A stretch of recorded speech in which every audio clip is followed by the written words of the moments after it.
ಮಳೆಯಿಂದ ಬಾನು ಭೂಮಿ ಒಂದಾದ ಹಾಗೆ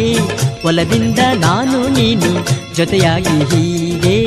ಆನಂದ ಏನು ಎಂದು